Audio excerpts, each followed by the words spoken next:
Where are we going?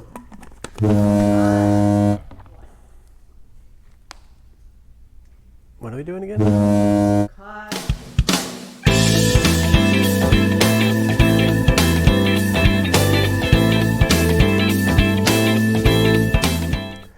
Hi, Nick here from Wellbeing Coffee in Wake Forest, North Carolina. Here again to talk to you about cold brew this time. Yeah! Cold brew is a great method to brew coffee because it's extremely forgiving and quite simple as well. So much like the French press, starting off easy and then we'll work our way to the more difficult concepts for brewing. What separates cold brew from any other brewing method is primarily the length of time. Whereas a French press or a pour over or in your coffee pot, you're usually looking at somewhere between 3 and 4 minutes for a brew time. In a cold brew, you're looking at many hours, 12 to potentially 24 hours for an entire brew. So what that does for the coffee is it creates a much more mellow coffee. Usually people attribute less acidity to it, a little bit less bite on the coffee itself, and it tends to produce a nice mellow, smooth cup. Many people who can't drink coffee black can drink cold brew black, and they swear by it. And a lot of times you won't have to add cream or sugar into the coffee either. So without further ado, let's crack straight into it. You need a cold brew brewing device of some variety. This is what we have, the OXO, and coincidentally we have it for sale on our website. You can also brew in a French press cold brew, and I'll explain that in a little bit. But all you need is some type of device to have ground coffee and mix it with water and let it sit for an extended duration of time. You can use a mason jar even, whatever you prefer. This particular system is nice because after the brewing is done, I can just set it straight onto the decanter and it will actually filter out the liquid and leave the grounds in this chamber up here for easy cleanup.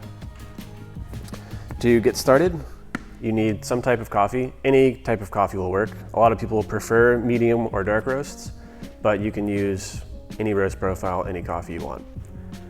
You also need coarsely ground coffee, and we'll show you that in a second. The reason why you want coarse, not to get too deep into it, but during the cold brew process, it's going to be a full immersion, much like the French press, which means the water and coffee are going to be fully immersed with each other for the entire brewing process, constantly in contact throughout the entire thing. What that means is if you have a very fine grind on your coffee, you're likely going to have over-extracted coffee. Essentially, the water is going to pull out too much stuff from the coffee, and we don't want everything. We only want a certain portion. So to control that, you need a coarse grind and a long brew time. Okay, so your cold brew equipment, your lovely freshly roasted ground coffee, and some water. Filtered, ideally cool. You can brew cold or ambient.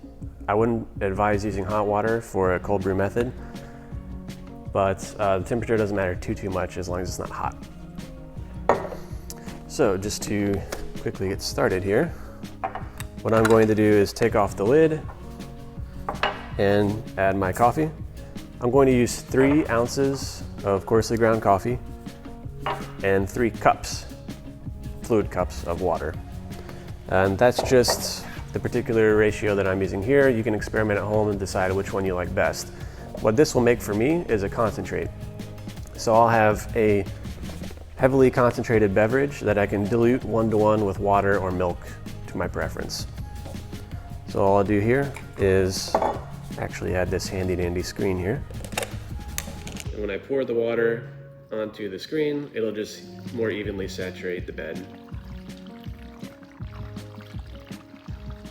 And cold brew is really nice because you don't have to be precise. You can just dump it on in there. And what I'll do, just quickly, is stir it. If you have freshly ground coffee, you may notice some bubbling. That's totally normal. It's just CO2 off-gassing from the ground coffee. So all I'm doing now is just stirring the entire mixture to ensure it's nice and evenly coated and that there's no dry spots of coffee.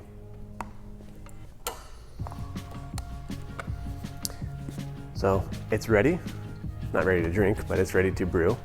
And now all you can do is set it in the refrigerator or leave it on the countertop. And if you have a French press but don't have a cold brew brewing apparatus, it's totally fine.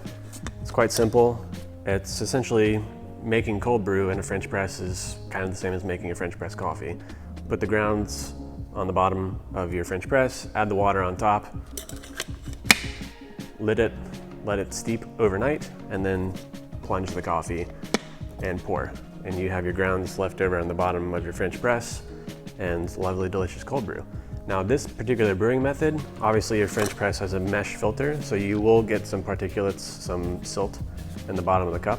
If you're under that, cool. If not, you might want a different brewing method.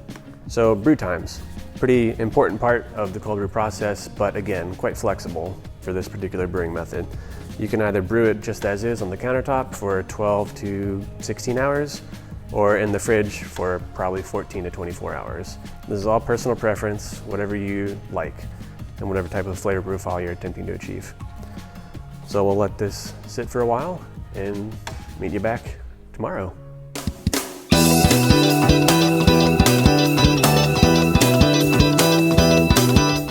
Okay, so it's tomorrow. I thought I got to make the jokes. And I've got my freshly prepared cold brew that's been sitting in the fridge for about 18 hours. So quite simple.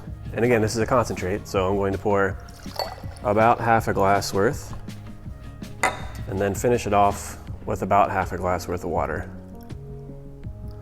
Et voila, cold brew is finished. Lovely. Nice smooth mouthfeel, no bitterness, no bite. Now that's worth the wait! Delicious beverage. Thank you very much. My name is Nick, and the roaster at Wellbeing Coffee in Wake Forest, North Carolina. Come check us out.